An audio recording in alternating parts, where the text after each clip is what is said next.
Oh, hey there. Welcome back to day 2 of the FBU Top Gun Youth Camp here at Dublin Jerome High School. 7-on-7 going on behind me, admiring some of these talented young athletes. Someone who keeps an eye on everything going on here during the entire week, whether it be the high school or youth athletes, is Eric Richards. He's the camp director. And 5 years ago, we started the East Bay Youth All-American Bowls, which some of these kids behind me are going to have a chance to participate in. Let's get his thoughts on this year's class. Well, when he hasn't enlightened the masses with his dancing skills, Top Gun camp director Eric Richards is looking for the best talent out there to maybe help fill those rosters of the East Bay Youth All-American Bowls. Rich, good to see you again. Good to see you, Neil. I'm having Jones in a little bit to get back down to San Antonio and see all. We're going to fill the rosters with the majority of these kids are here at this camp, and that's been the past history of Top Gun, that 75 to 80% of the roster comes from this camp, and so it's great to see them in one place at one time. I only get out to about 10 to 12 camps, regional camps a year, so I always hear stories about, oh, you got to see this kid, that kid. Well, the advantage of Top Gun is they're able to come in, and I'm able to see them against likewise talent and size. And as you can see behind us, we got the O-line, D-line drills going on behind us with Coach Zarek Rollins and Coach Jim McNally.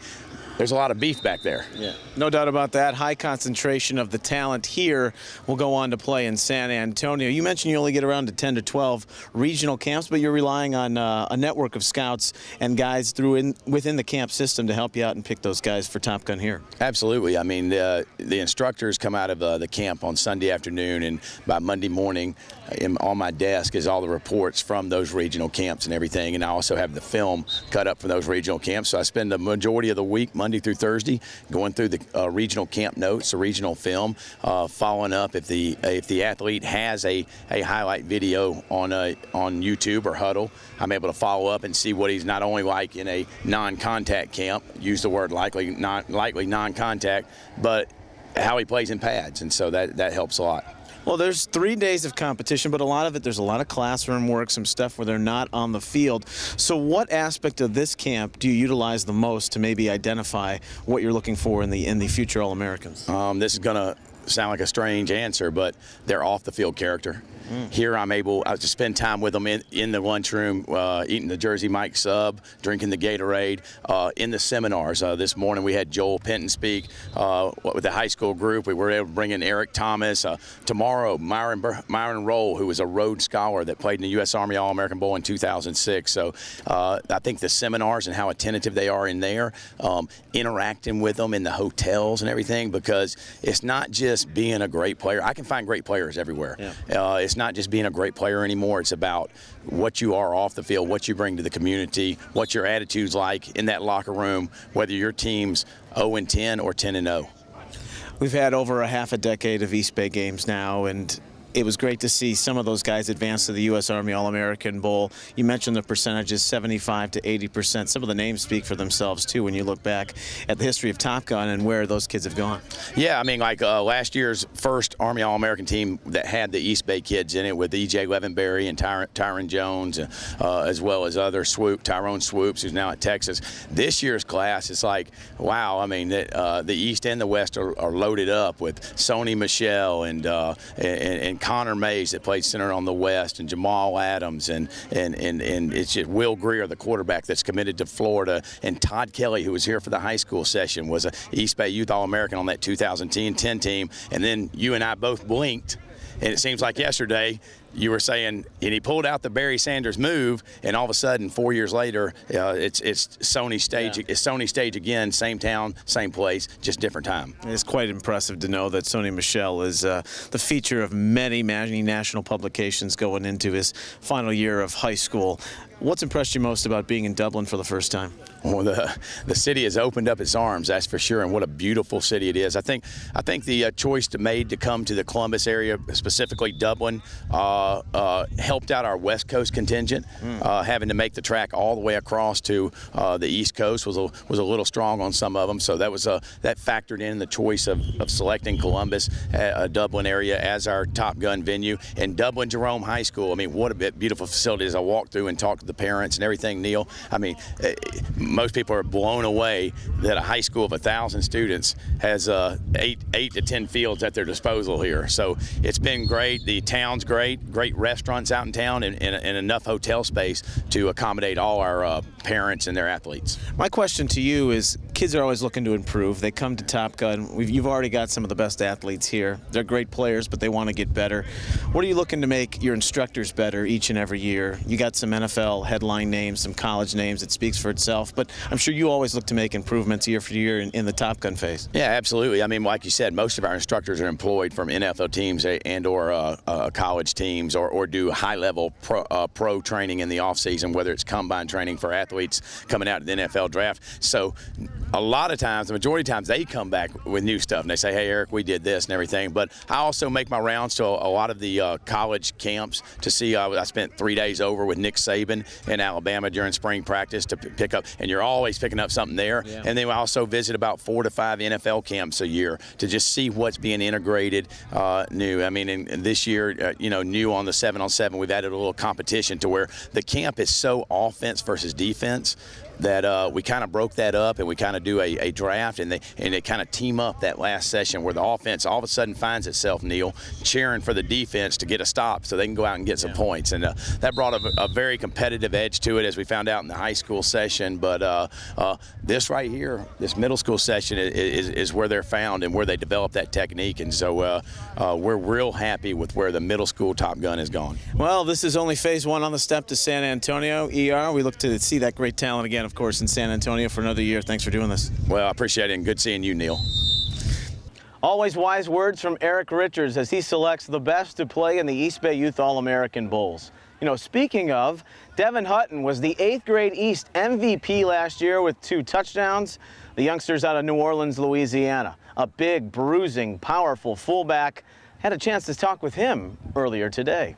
Well, in the history of the East Bay Youth All-American Bowls, the East has been the better side. Last year, no different. The 8th grade, dominating fashion. 2 touchdowns for the MVP, Devin Hutton. He also played in the 7th grade game the year before, a hopeful candidate for the USA side in 2014. How you doing? I'm doing great. Tell me a little bit about your experience here at Top Gun. This is the first camp for you. Oh, I love it. Like, I've been to college camps, and college camps don't even compare to this. It's the best camp I've ever been to. Well, this is an interesting story for you. When you were selected for the 7th grade game, essentially you just submitted a tape, and there are a lot of kids out there who may have not had the opportunity to go to a regional camp because it's not around, but you sent it a tape, you got selected for the 7th grade game, and the rest has kind of been history for you. Yeah, that's about it. I just sent in a tape for the 7th grade year, and then next year they invited me back again to play, and I'm grateful for it. So. Well, it's the 2nd day of camp here in the youth edition. What have you learned so far that maybe you hadn't known before that can help your game after you've had 2 great performances in the bowl games? Oh yeah, a lot of the footwork drills here are top of the line. I haven't done most of them, but I'm getting my hang to it, and it's just great. I love it. You're kind of in that SEC, that hotbed area, New Orleans. What's your inspiration football-wise down there? Who do you root for? I'm a bit of a Tigers fan, but I like Arkansas. I love them. I love the Razorbacks. So, yeah. Now, you were playing out of position in 7th grade, but more towards your natural position of running back last year. What's that been like, having to go from the defensive line to the running back position? I'm sure keeping it versatile maybe helps you get the notice that you might need on the national scene down the road. Definitely. I mean, I never really played defense before, the 7th grade year, but it was a good experience for me. I mean, I like to try out the new positions, everything. I like to be as most versatile as I can. What was it like bonding maybe with some of your teammates last year or the last 2 years, and now maybe seeing some of those same faces here at Top Gun? Yeah, the bond's great. I mean, we all stay in touch with each other, through the phone, social media, stuff like that, and then we get back together at the camps, it's great. Are you a Twitter boy? A little bit. I tweet a little bit. What's your handle? I don't know what that is. You gotta tell me the handle. If I said is it at Devin Hutton? Oh, at Devin Hutton 33. Okay, 33. We'll watch out, and maybe we'll hopefully see you in the U15 game. You're a candidate for the United States team, but fantastic performance last year down in San Antonio, and all the best to you. Okay, thank you. What an affable young man Devin Hutton is. And he's going to try and play with the United States U15 East Bay team this January in San Antonio. A man who's had the last 2 victories over Canada is head coach David White. One of the processes we talked about with Camp Director Eric Richards was the discovery of players for the East Bay Youth All-American Bowls, a high concentration, 75 to 80%, and that includes one of the more fascinating bowl games out there in the last 3 or 4 years, the USA versus Canada U15, and recently the U19 game. David White is the head coach of the United States. He's been that for the last 2 years and a long, studious career at Oklahoma, Yale, played at UNLV. The U15s have had some success the last 2 years, David. The U19s, well, you had to throw a couple of practices together. They took on a pretty skilled British Columbia team, but out here you've got a dearth of players to look at and choose from for that game. What's caught your eye so far through Top Gun so far?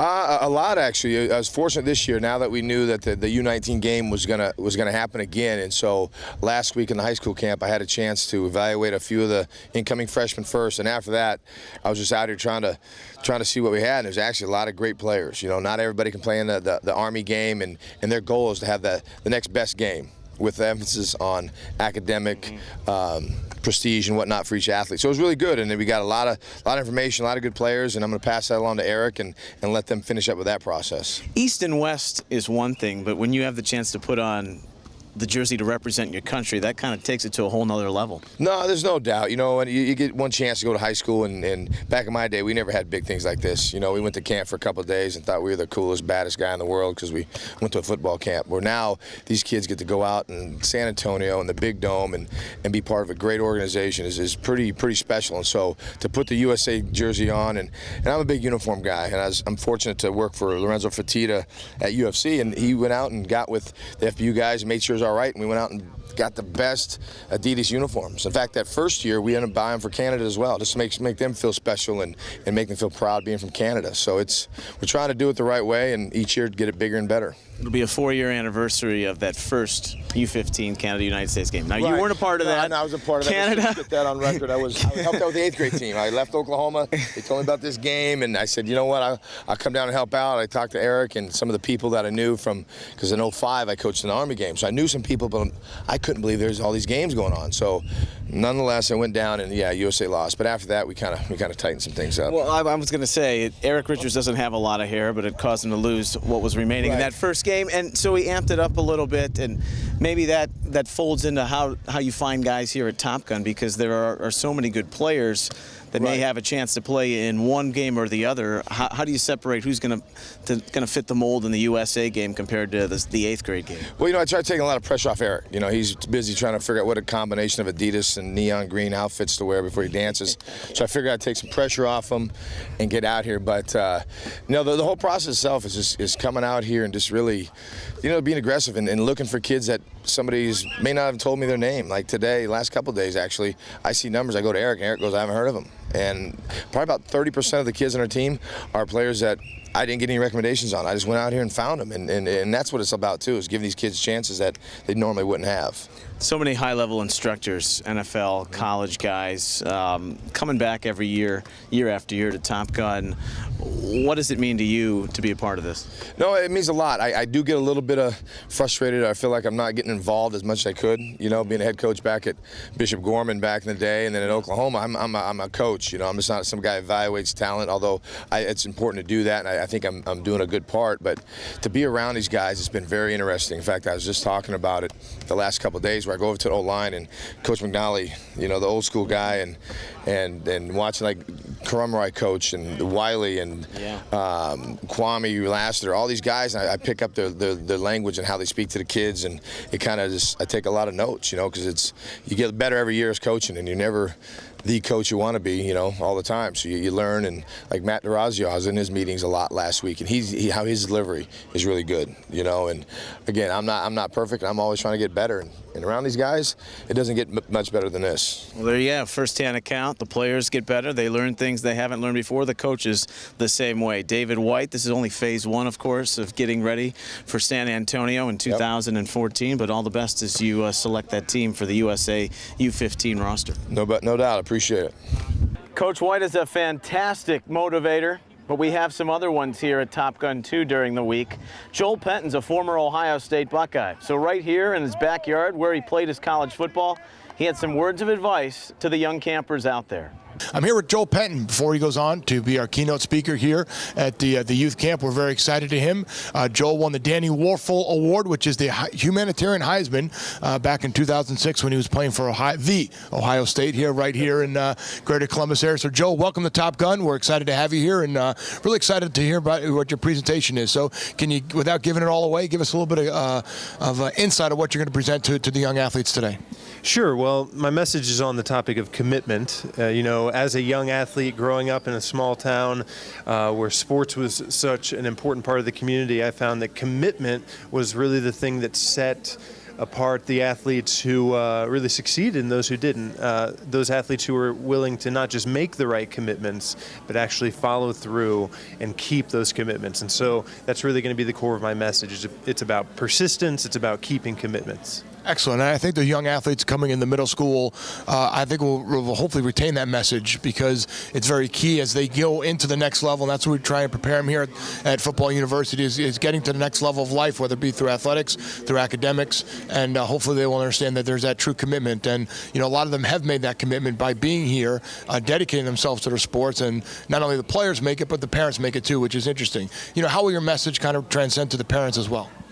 Well, I think the parents will glean a lot from it. It's definitely focused toward the students, but the parents will see the different ways they can encourage their students, their children, different things to look for in terms of if they're staying on the right track. And so I think it's going to be good for both. Excited. So we're excited to have you. I know you're getting ready. I'll give you a last pregame moment here right before we take the field in the main stage here. But we're excited to have you. Look forward to your presentation and wish you the best of luck. Thank you very much.